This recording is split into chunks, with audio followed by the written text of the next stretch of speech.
What's up, everybody? Mike Guglielmi, Sons of a Pitch, an American soccer podcast, here to bring you episode 194, season 4, episode 4 for the podcast side. How's everybody doing tonight? Let me know in the chat below. And man, what a weekend of action we had in MLS, going all the way back to the CCL recap. So on this episode, I will be talking about those leg 2 quarterfinal matchups in the CCL, a week 4 recap and roundup, and then a few other things. Columbus Crew rebrand. I'll give you my rant on that one as well, and we'll talk some U.S. provisional rosters for the Nations League. Thanks again for joining, guys. Make sure you hit that subscribe button down below if you're on the podcast side. Hit up that rating or leave us a 5-star review, and make sure you're subscribed on the podcast side as well. All right, guys, let's get right into the action. In the midweek, there were some games. The first game was Philadelphia and Atlanta, the whole Jim Curtin versus Gabriel Heinze drama. After the 1-1 draw, Philadelphia Union moves on with the 4-1 win on aggregate from that 1-1 draw. And that was probably the most exciting part of the evening, was afterwards when there was the handshake or lack thereof. We've got Jay Jardim on. How you doing, man? Brother BKL is on as well. Ryan Anderson, how's it going, guys? Thanks for jumping on. So Philadelphia and Atlanta, 1-1 draw. One MLS team will make it their way into the semifinals in August. As far as the second game, Cruz Azul against TFC, 1-0 Cruz Azul with the victory at the Azteca. Probably should have been more from watching that game. TFC came out well in the first half, but could not get the breakthrough. And in the second half, they were completely done and dusted. Didn't even really try in the second half. And that was pretty disappointing from my standpoint. Now, on Wednesday night, we had the Monterrey Rayados going up against Columbus Crews and Crew SC. Columbus SC, a little bit of foreshadowing there. And look at that. We got Sheeptards is on. How's it going, man? What's up, fam? Let's hear some football news. Amen, brother. Thanks for joining. And so Monterrey kicks the crap out of Columbus down in Monterrey. And then the next game, Club America beats Portland at the Azteca, the second night in a row that the Mexican team that calls the Azteca home ended up winning and moving on to the semifinals. So after that, one team left in MLS in the CCL. That's Philadelphia. They have yet to play a Liga MX side. Every single team that played a Liga MX side is now out. And I am, as Ryan Anderson says, salary cap rant. Yes, sir. And Cesar Gomez, Club America is the best. Definitely better than Portland on the night last week. And you know what? For this salary cap, you know what, MLS, stop talking about CCL. Stop trying to do all this CCL fever. Oh, is this the year? Is this the year that it's going to happen? You know what? Just shut up. I'm done with it. I don't want to hear it. I don't want to hear CONCACAF Champions League get promoted because I'm sick of the bullshit. Every single year, it's, oh, is this the chance for the MLS to win the CCL? Oh, is this the year? Could it happen? Could it happen? No, it's not. Until you guys figure out the damn rules and the structure of this tournament and of your league with the salary cap, it's not going to be the year for MLS to win this. I'm tired of it. I'm sick of it. I get behind it. I put all my hype behind it. I am a cheerleader for MLS. I want MLS to succeed. I want to see MLS win the CONCACAF Champions League, not just one time, multiple times. Multiple times. I want it to actually be a real tournament. This isn't a real tournament. All this is a Liga MX Ligia all over again. Just instead of having 8 teams, it's 4 teams. I'm sick of it. Until the US and USSF, MLS, all of these guys get on the same page and start spending some freaking money and put some actual bang behind their teams, I don't want to hear it. So I'm just going to be straightforward from this point forward. Look, my picks and predictions, all these things, when I'm giving my previews, I try to give that little bit of a bump to the MLS teams to say, hey, maybe this is the year. Because in 2017, when TFC did that, that was the best team in MLS history. And they came as close as it was going to get. And until the salary cap is at least, at minimum, tripled to quadrupled what it is now, there will not be a competition. There is no way in hell. I did some research. I looked at the numbers based off of all the Liga MX teams. Now, your high spenders in MLS are pretty even with the roster value of the high value teams in Liga MX. But that's because of 3 players. Yes, 3 players for Toronto FC may have a higher value than 3 players that have that for Cruz Azul. I understand that. But it's not spots. It's spots 5 through 18. That's the difference maker. You've got guys coming off the bench for Liga MX sides that are going to be designated players or at minimum TAM players for MLS. That's where you can't have. That's where you're not going to compete. And that's where the salary cap absolutely crushes these MLS teams.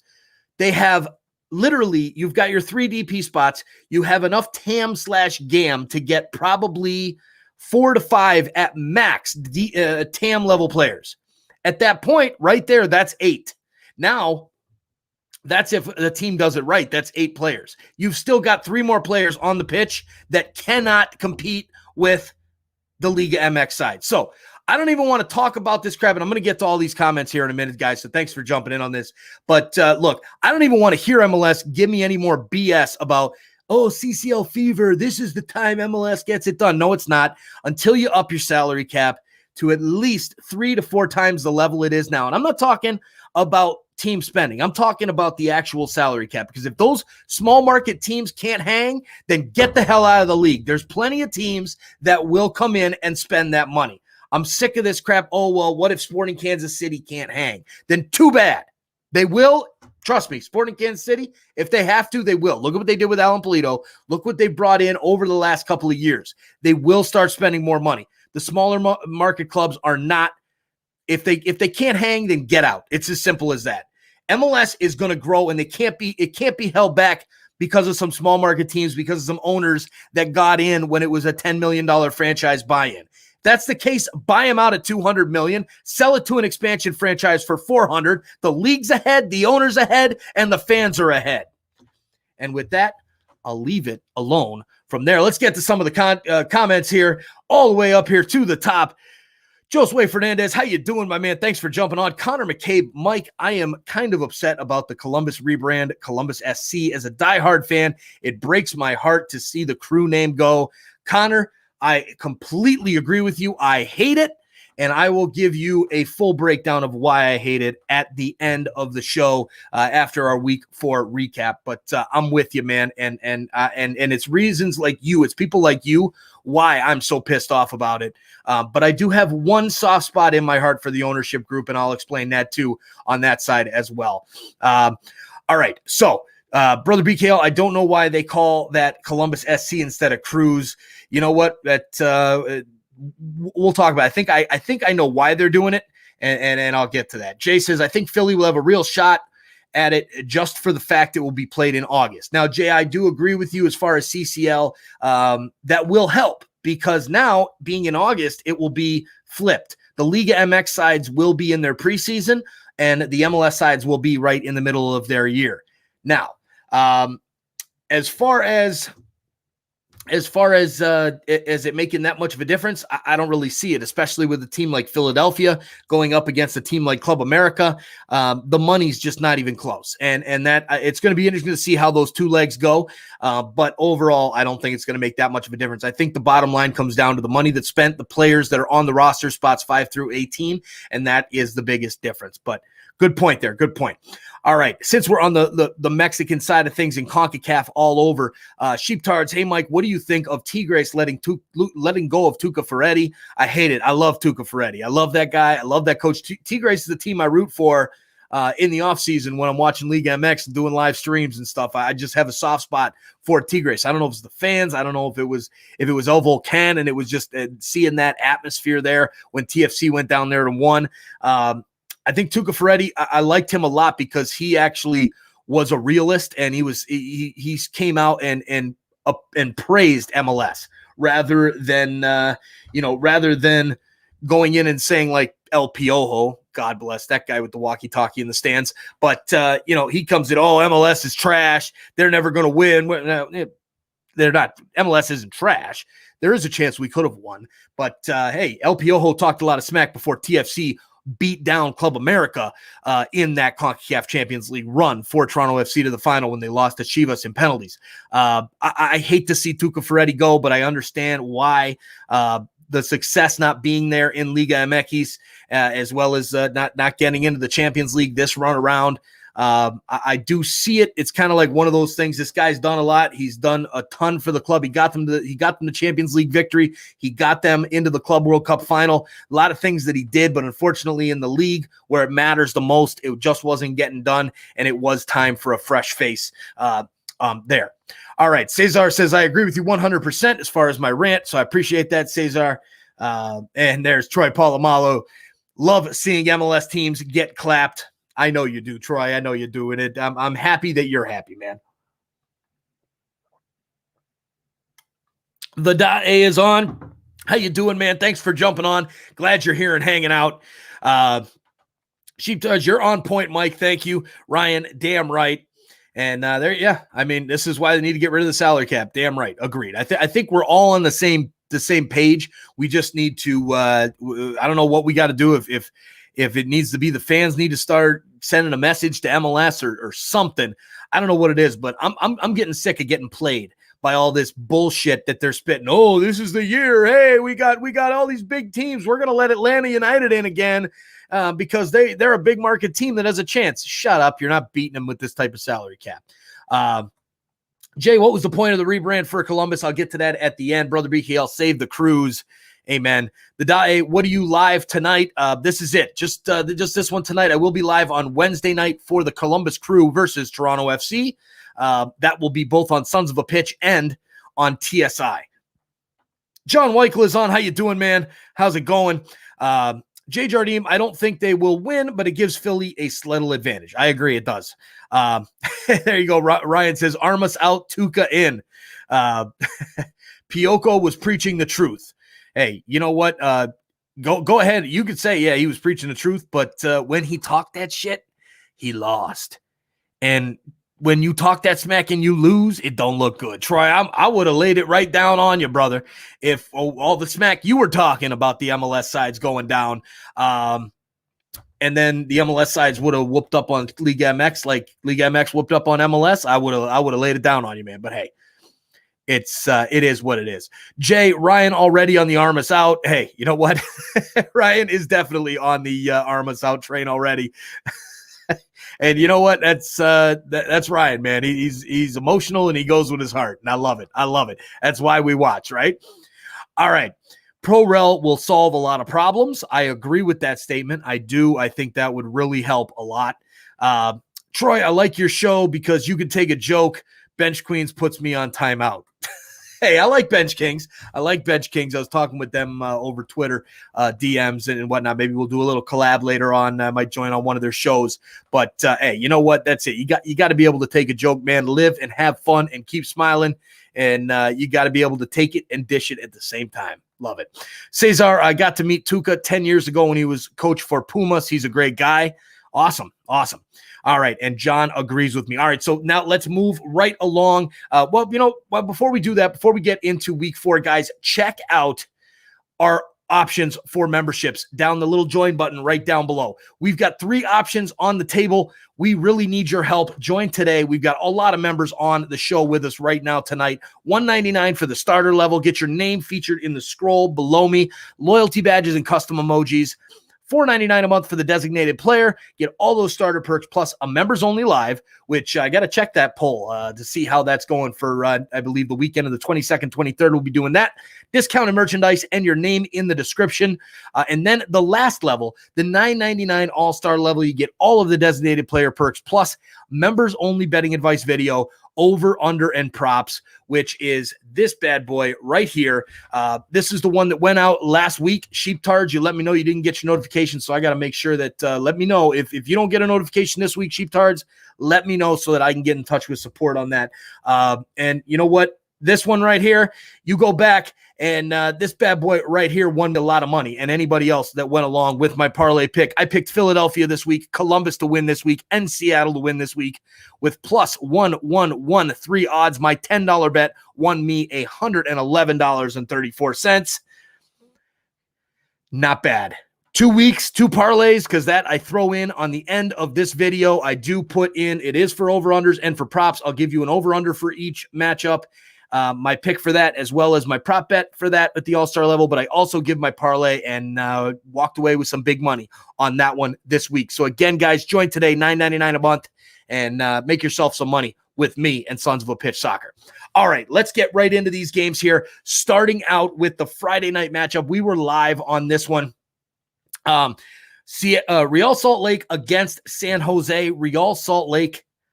Oh, man. Real Salt Lake. 1-0. They go up on a beautiful, amazing goal of the year candidate from Rubio Rubin. Sets himself up with the touch off his chest and then bicycle kicks it right into the roof of the net, just over the outstretched hands of JT Marcinkowski. What a goal that was. Oh, my God. Amazing. But it was for naught, because there's this guy. He's pretty new to the league, and not too many people have heard of him yet. This guy named Wondolowski, something like that. Oh, wait. The league's leading scorer. I got him confused with somebody else. No, I'm just kidding. Wondolowski, 2 goals, 83rd minute, 87th minute to give San Jose the full 3 points on the road. Holy cow, Chris Wondolowski. This guy, he came to play, and he was not messing around with those 2 goals. And how do you leave this guy unmarked at the back post on that second goal?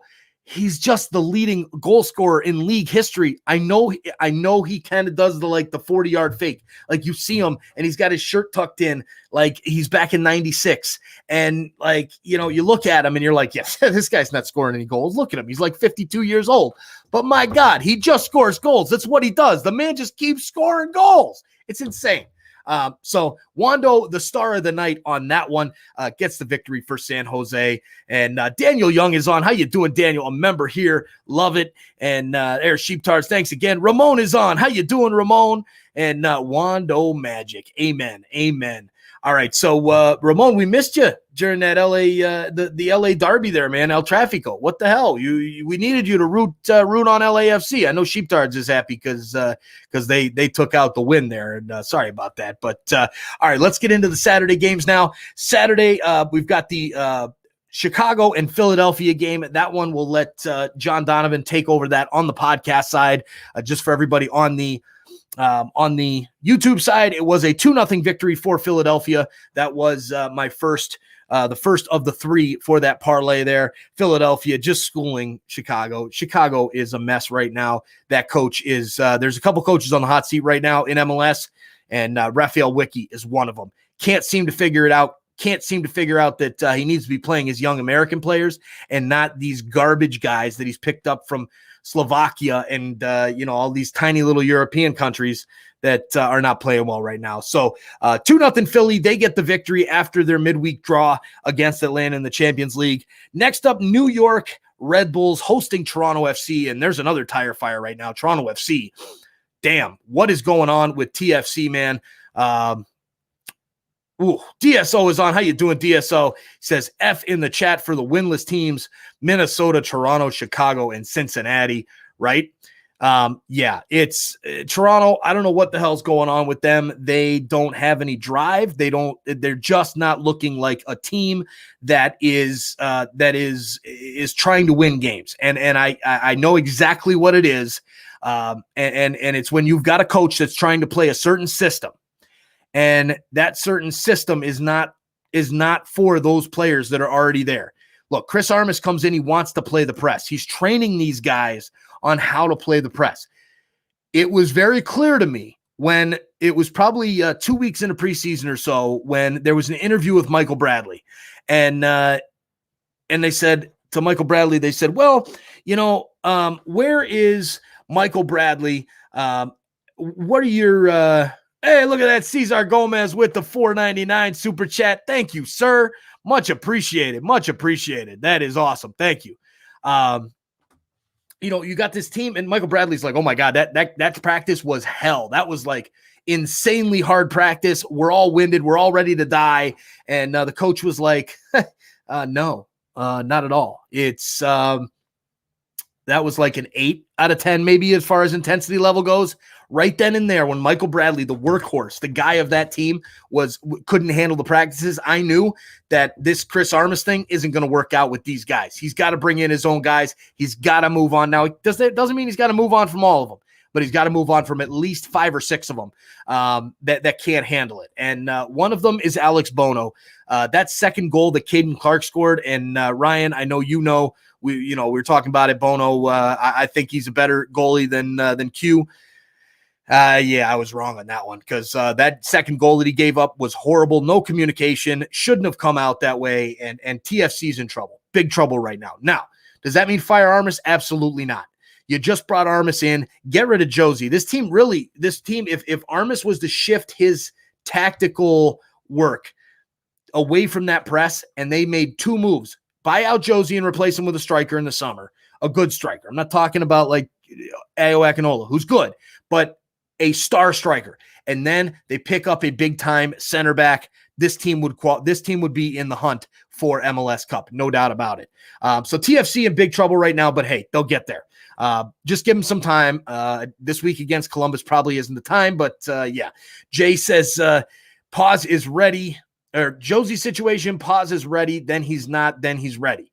Yeah, I don't know what the hell's going on with Pozuelo either, but they need him back totally. And there's Jay. Keep Oso, Paz, Soteldo, Richie. These guys, in my opinion, are untouchable. Agreed, 100%. Same thing with Ayo Akinola. I would keep him. I've seen him pressure well defensively as a forward, so I like him a lot too. And yeah, we've got that. Those are probably the group I would keep. I would keep Ayo, and I would keep Chris Mavinga as well, even though he is injury prone. I think he is very integral to the back. But yeah, TFC T-Mac, how's it going, man? Glad to see you. Says made an okay hire with Armas. Still don't think he's anything special, but he needs time. He's got to move on from the dinosaur underachievers, Josie and Bradley. Completely agree. And there, Ramon says, I think TFC has the best chance to pull out from those 4 teams. 100%. TFC is the most talented. They are right there for sure. But that's enough talk about TFC. Let's move along here. Columbus and DC United. Columbus get the 3-1 victory from historic Crew Stadium. A very good game from Columbus. However, it wasn't a beatdown, at least as what the scoreboard suggested. From when I watched in that game, DC definitely was there to play. Columbus, you could tell they were tired. Two own goals from DC. That was the issue. And that was what caused Columbus to get that victory as easily as they did. But there's bigger news to talk about with that rebrand and DSO says, let's not talk about the rebrand. Hey, we'll do that at the end of the show. T-Mac, embarrassing how Columbus is abandoning the Crew. I agree 100%. It's sad. It really is. But there might be one small reason, but it doesn't really help, because I think you could actually add that reason of mine, and we'll get to that later. We'll talk more about that at the end of the show. But Columbus with a 3-1 victory over DC. Nashville 2-0 over New England. Here's the first result of the week that said MLS go MLS, okay? Nashville just comes off a draw at home against Inter Miami without their 5 best players. Can't score on them. 0-0 draw against Inter Miami. No Higuain brothers. No Robbie Robinson, their second best striker outside of Gonzalo Higuain. A couple other players as well. And then Nashville comes out and beats New England, who is the class of the Eastern Conference over the first few weeks. What? How do these results? Some of these results, it just make me scratch my head in MLS. And I agree that is the parity of the salary cap. That is why these results happen. And as a betting guy, I don't like that very much. So I lost money on this one, but Nashville over New England 2-0. And Nashville's a good team. They just had a really rough start to the season, even though they got some draws. It wasn't like they got beat out of the park every single week like some of these other teams we've been talking about. But overall, Nashville, a good team and a good victory over New England. All right. Moving down the list to Vancouver and Montreal. 2-0 Vancouver over CF Snowflakes. And man, oh man, how did that happen? Montreal has been playing very, very well so far this season. And Vancouver, who hasn't been playing great, just lost to Colorado 1-0 at home. And then boom, just like that, you've got you've got a victory for Vancouver over Montreal. A shocker, in my opinion, on that one. Brother BKL says, never seen Columbus came back in the bust against Monterey. Yep, that was sad.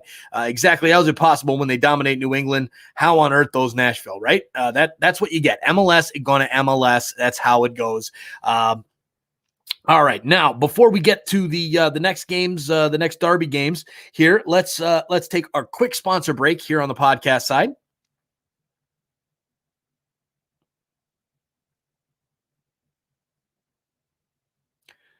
Perfect. All right. So thanks, John, for that Chicago Fire update.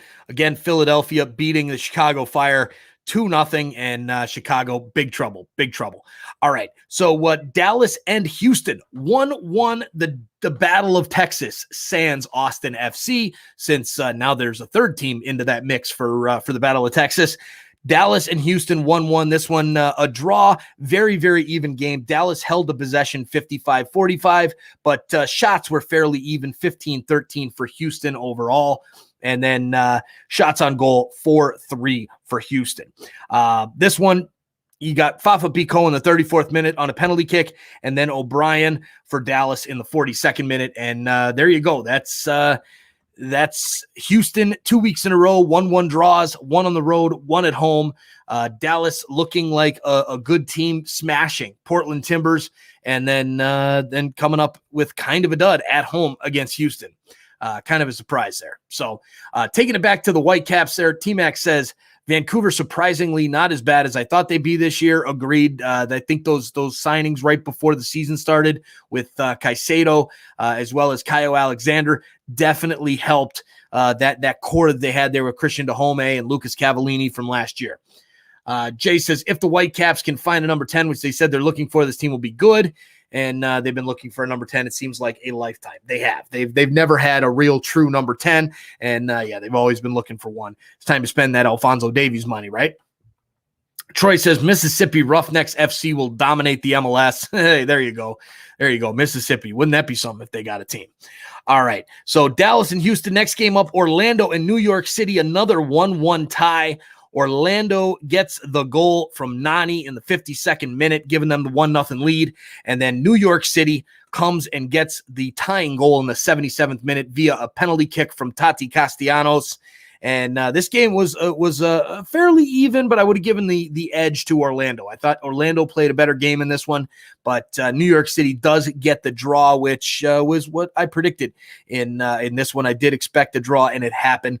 New York City, they're just not quite there yet. I don't know what it is about that team, but they just aren't quite there. They need, I feel like, one more piece, and that's where possibly Santi Rodriguez coming in the summer might actually help that. Might be that piece. Medina is playing much better, but did miss a couple chances, as you said, their DSO. They should have had 2 pens, and Medina should have scored, and their NYCFC should have won. Watching that game, I didn't think so. I thought Orlando.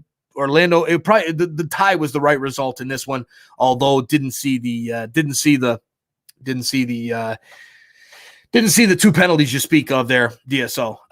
But I mean, again, I wasn't intently watching. I had it on in the background. So Jay says, Nani trying to get a call up to Portugal the way he's playing. Yeah, I don't know. Is that even a possibility, Jay? I mean, you're the Portugal guy. You follow the national team. Is that even a possibility for Nani? I mean, obviously, once players get to MLS, it kind of hurts their chances of getting into the national team. But Nani, is Nani. I think that would probably, they might give him a shot if he's playing good enough. And the team, if there's an opportunity with that team.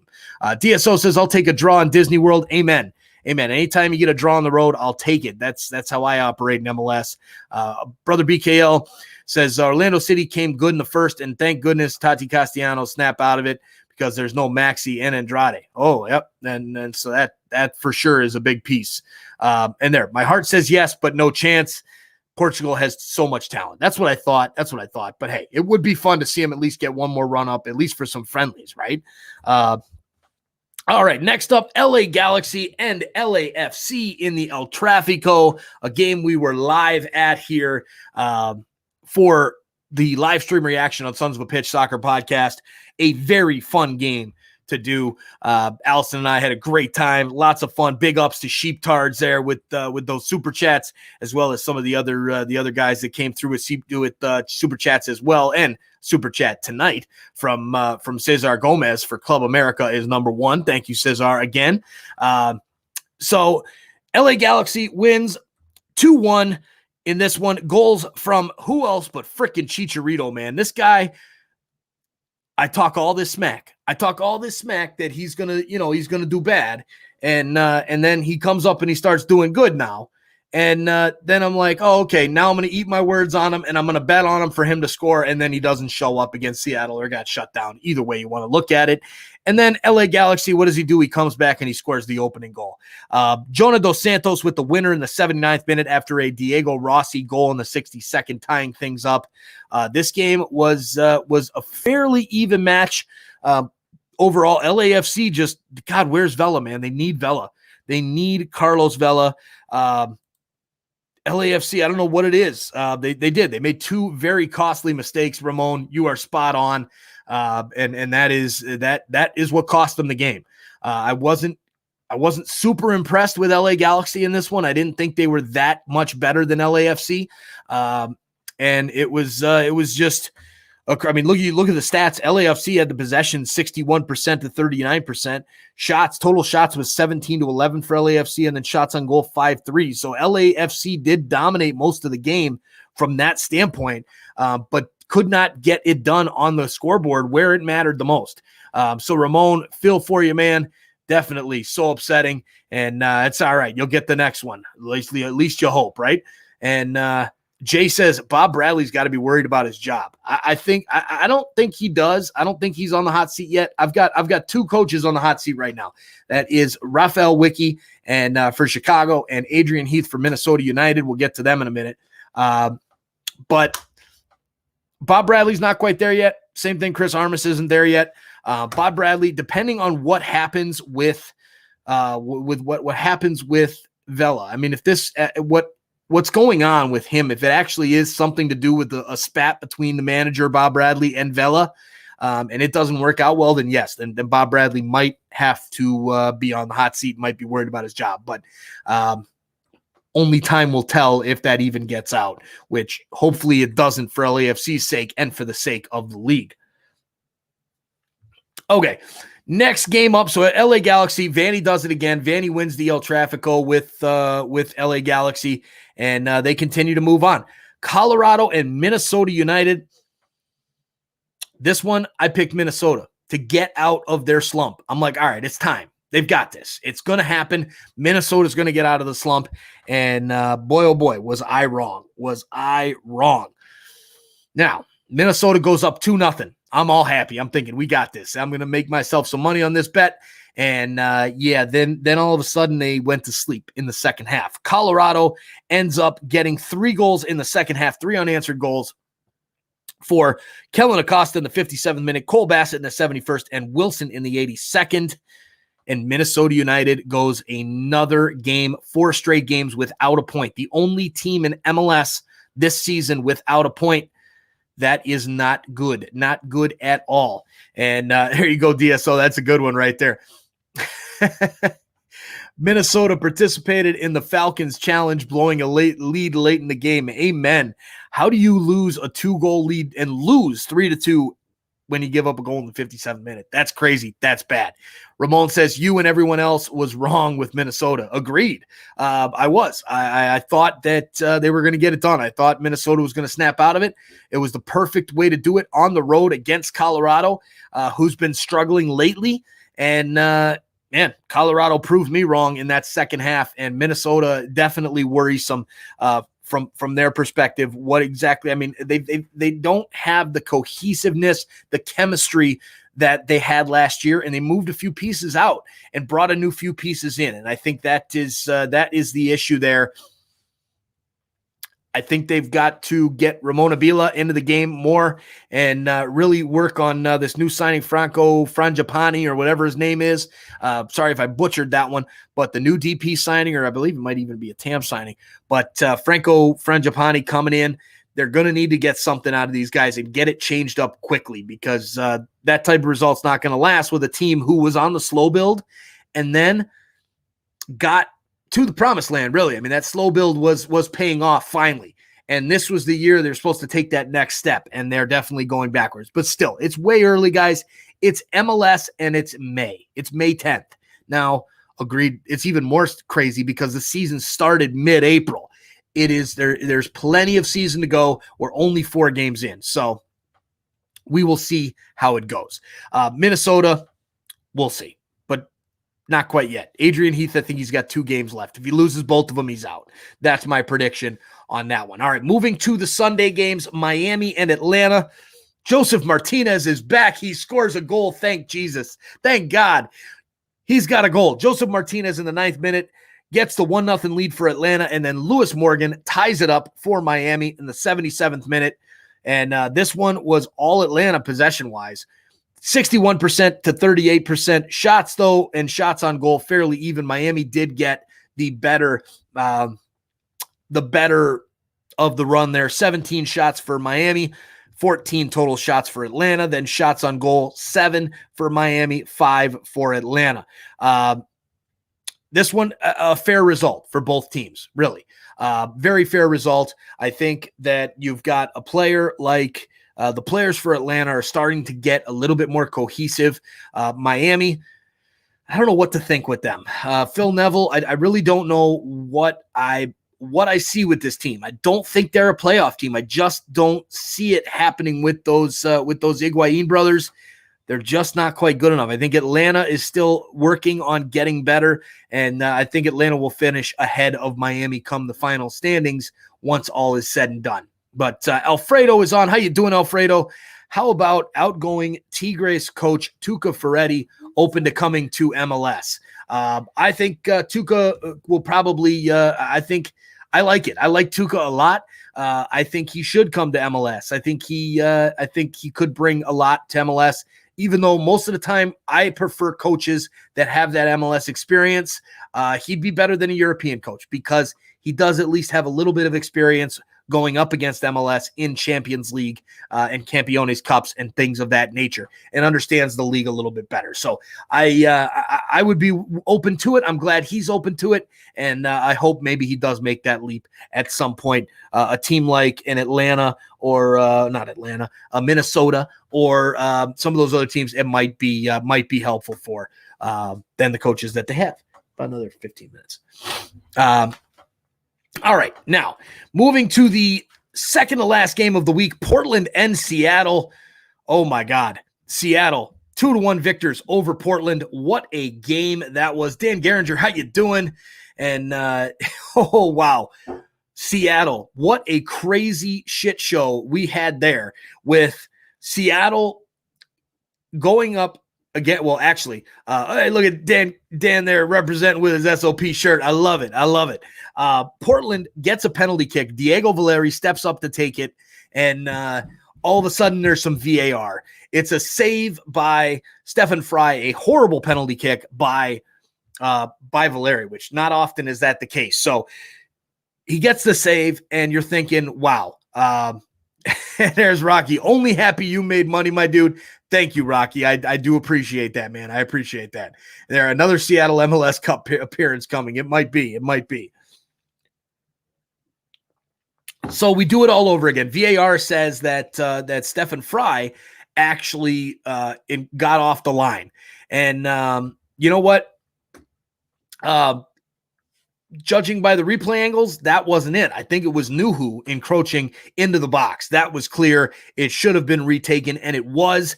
And then the second PK off the post, and then Valeri bangs it home. But there's the rule. You cannot hit it off the bar and then hit it back into the goal. It has to be touched by the goalie, and it was not. Rocky says second PK was also encroachment. Interesting. I didn't see that one. Fox Sports neglected to show the replay of the second one for that. So that's interesting. Good takes there, Rocky. I'm interested to see a replay on that. But so anyways, doesn't matter. Portland doesn't get the goal. Valeri gets subbed off. And next thing you know, Seattle gets a penalty by a Rui Diaz dive. When I saw it live, I immediately said penalty. As soon as I watched the replays, I was like, dude, that was such a dive. It's not even funny.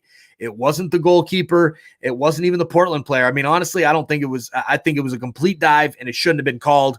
They did call it. They went with it. And Rui Diaz gets the goal to give Seattle a 1-0 lead. And then there you go. Next thing up, Freddie Montero comes into the game, gets the second. Seattle's up 2-0. A last gasp goal by Tuoloma, which was a fantastic goal on the free kick. Fantastic free kick shot by Tuoloma. And 2-1 Seattle is the final. That completed the there we go. The replay is on MLS Instant Replay, also covered on Extra Time. Okay, I'll have to take a look at that, Rocky. Thank you. Jay says the Portland-Seattle games are always fun to watch. Good rivalry. It is. Great rivalry. Great rivalry. Dadae, what do you live tonight? This is it, my man. Rocky, these games are always alley fights. They are. I love watching these Cascadia matchups. Great, great games to watch. And, there you go. So speaking of this game made me a whole lot of money. And if you were an All-Star member, you could have won a lot of money as well. Join our All-Star membership, $9.99 a month. You get all the designated player perks, all the things that we've mentioned before, plus the members-only betting advice video over-under, as well as a prop bet for each game. And then I will give you my parlay pick of the week, 3-team parlay. This week, my 3-team parlay on this one was Philadelphia, Columbus, and Seattle Sounders. A win on a $10 bet of $111.34. Guys, somebody's got to sign up for All-Star before the end of the night so you guys can make some money with Sons of a Pitch Soccer. All right.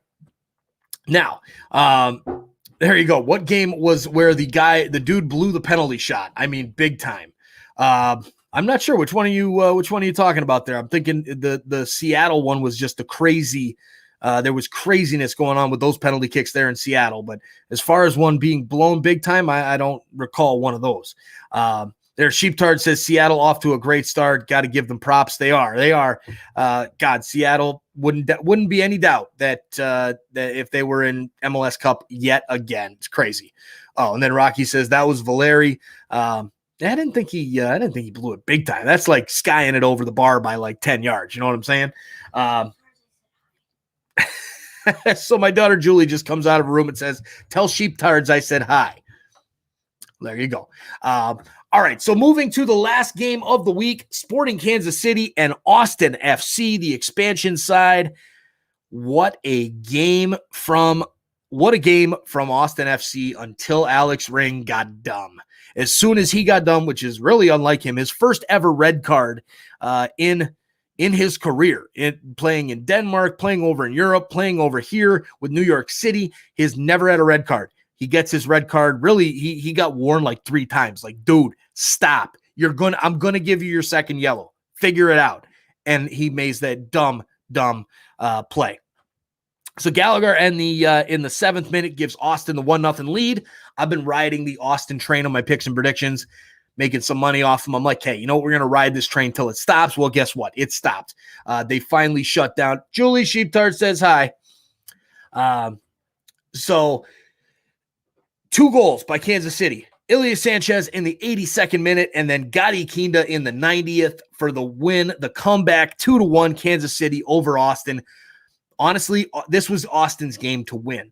If Alex Ring didn't screw up and wasn't stupid, it would have been Austin's win. So a good comeback there from Kansas City, showing that medal. And there you go. That is our wrap-up for week number 4 in MLS. that covers all of the games. Now let's talk about what you guys have been waiting for. Now, Columbus Crew. I'm sure you all have seen the logo now that it has been made official. What a joke. What a joke. You're going to keep the colors. You're going to keep basically the same thing. Just pretty much update the logo, but take out the Crew name. I get it. This is a different ownership group. This is not the team that called them the Crew to begin with. I understand that you're trying to rebrand a little bit because today rebrands are everywhere, and you're a new ownership group, so you want to put your own stamp on it. But if you're going to do that, you could have just redone the logo. I'm very, very disgusted by that Crew logo. I mean, it's a garbage logo.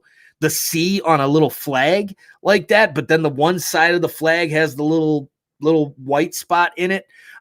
Just trash. I mean, and yeah, I mean, there you go, Rocky, spot on. I mean, totally.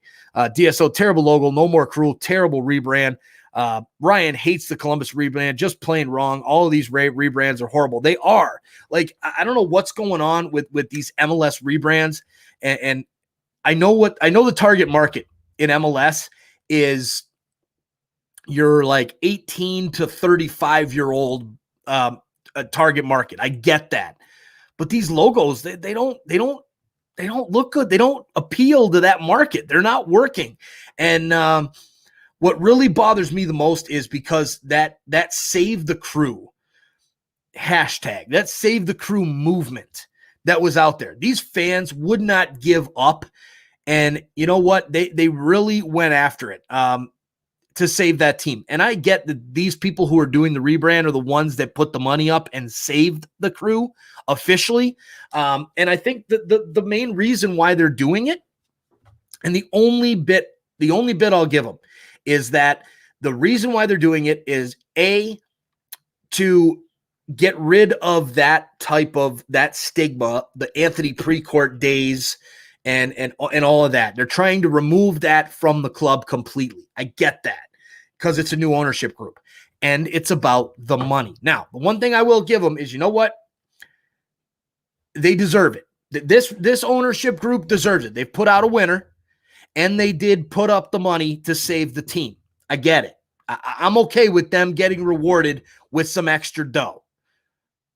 But I wouldn't have done it by getting rid of the Crew and that name. I would have done it by redoing the logo, rebranding to maybe, to something different. Just change the logo. I mean, you could have changed the logo to exactly what it is right now and kept the Crew. They could have done that. Because when I look at this logo, I think Crew. That's exactly what I think of. And Jay says rebrands are all about the money, nothing else. Exactly. Sheeptards, Columbus ownership definitely going about it completely wrong. Jay, again, money is all it comes down to. Now all the Columbus fans need to spend money to get the latest gear. And then DSO, it's all Chicago's fault for starting the trend. Well, with Chicago, at least the Fire fans that spoke up, and we were very, very, very much part of that train here with Sons of a Pitch. Look, keep going on it, fans. Don't stop. Maybe we'll save the Crew again. Hashtag save the Crew again. Because you know what? Chicago Fire, they're switching it up. They are now putting a new logo into effect coming up next season. So they're getting rid of those stupid crowns and whatever trash it is, and they're going with something else, and they're going with the fans' ideas on that stuff. And there you go. At least the Fire knew they messed up. And you know what? Maybe they will.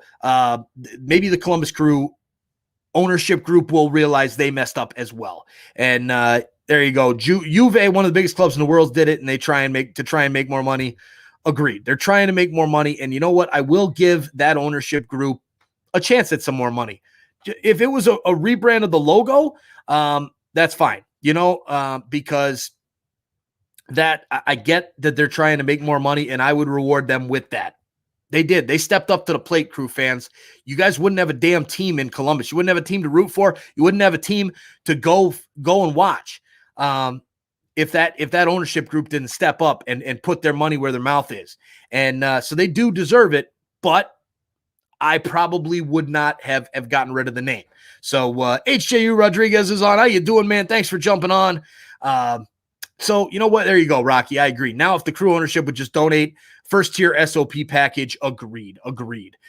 They could make some money. Totally. They just start betting on games, and there you go. They listen to me, and they'd make some money. So overall, I hate the rebrand. I hate it.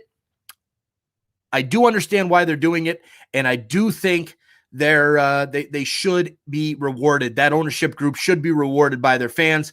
However, keep the crew name. Just change the logo. You're going to get all the gear and all that stuff, the money from that anyway. So there you go. DSO, if the crew went to Austin, would Columbus be awarded with an expansion team just like San Jose and Houston? They, you know what? It should have been that way, but they awarded the expansion franchise to Precourt. So there you go. This could end up being the topic of TFC versus Crew Live if it goes south early. Agreed. We could get this. We could get this conversation going in that live. And Ryan, are you doing a live for that one over on your channel? I'll be doing a live here on Sons of a Pitch on Wednesday night, as well as on Toronto Sports Insider. All right. That's that. One last thing to touch on. The U.S. provisional roster has been put out for the CONCACAF Nations League. Good stuff, DSO. Hope to see you on Wednesday. The CONCACAF Nation League finals are slated to take place June 3rd through 6th in Denver, Colorado, which is really, really stupid. Why in Denver? Why are we giving Mexico an opportunity to play at altitude where most of their players play anyway? How stupid of a move was that? But I get it. It's CONCACAF. It's not the U.S. Federation doing it. But overall, the semifinal game, the U.S. will be taking on Honduras on June 3rd, and then Mexico and Costa Rica will square off in the other semifinal. Yes, the June 3rd, the late game, Mexico and Costa Rica will be live right here on Sons of a Pitch Soccer. We'll probably do a doubleheader that night. Because Ramon did that $10 super chat for that game, so we'll be live on that one. And then the final is on June 6th at 9 p.m. Eastern, 8 p.m. Central. So the roster itself, exactly what we'd expect. Really no glaring misses on this one for me. I'll run through it fairly quickly. Brendan Aronson, Tyler Adams, Paul Arriola, which is surprising, with him coming back from his loan stint there with Derby City in England. Then you've got Tyler Boyd, John Brooks, Conrad de la Fuente, Lucas de la Torre, Serginho Dest, Daryl DK, Giacchini, Ethan Horvath, Sean Johnson, Sebastian Lletget of the Galaxy continues to get chances with the first team national team, Aaron Long, Weston McKennie, Mark McKenzie, Matt Miazga, Yunus Musa, David Ochoa gets a shot. That's cool to see. Owen Atuosi, Kellen Acosta, Christian Pulisic, Tim Ream, Gio Reyna, Brian Reynolds, Chris Richards, Anthony Robinson, Miles Robinson. Imagine if Atlanta will actually let him come through there, right? And then some other names: Christian Roldans, Josh Sargent, CB Zach Steffen, Matt Turner, Sam Vines, Tim Way, DeAndre Yedlin, Jackson Ewell, Jossie Zardes, and Walker Zimmerman. So look, these guys, a very strong lineup there, and I expect to see a very strong lineup for the Nations League and probably a backup team for the Gold Cup, because Greg Berhalter did come out and say that he will be doing a pretty much a backup, like a two-team piece. So one squad will be playing in the Nations League, another squad will be playing in the Gold Cup. So that will be interesting to see how this shakes down when the final announcement comes for the roster, which will be in, I believe, May 25th is when that is due. All right. So here we got Ramon says, and Allison is joining us, right? Because we need her. She is the Mexico good luck charm. Hey, I guess so. We'll have to talk to her and see if she's up for that one on June 4th, right after her birthday. So there you go. And there, sheeptards, she sure is, Ramon, LOL. All right, so we'll have to talk Allison into doing that game there on June 3rd, the day after her birthday. Birthday's June 2nd. Yep, we're talking about you. All right, so with that is the roster. That does it for this episode of Sons of a Pitch, an American Soccer Podcast. I will be busting my ass tomorrow to put together my picks and predictions video and getting that out. That's what I just said. And so I'll be doing that tomorrow. I'll be look out for that one tomorrow early afternoon, and then I'll be putting up my my over-unders and props for the All-Star members right after that, probably tomorrow evening, possibly even into Wednesday. And there you go. Yeah, guys, just like Jay said, smash that like button, and appreciate you guys coming to hang out. Hey, there's Allison coming on. And Jay, appreciate that, my man. Appreciate the super chat tonight from Cesar, and all of you guys hanging out. A great turnout tonight on the live. Over 20 plus watching at a time. That is huge for the podcast episode. And all right, guys, have fun. We'll talk to you on picks and predictions, and we'll see you Wednesday night for the Columbus Crew against the Toronto FC on Sons of a Pitch as well as TSI. Good night, everybody. See you soon.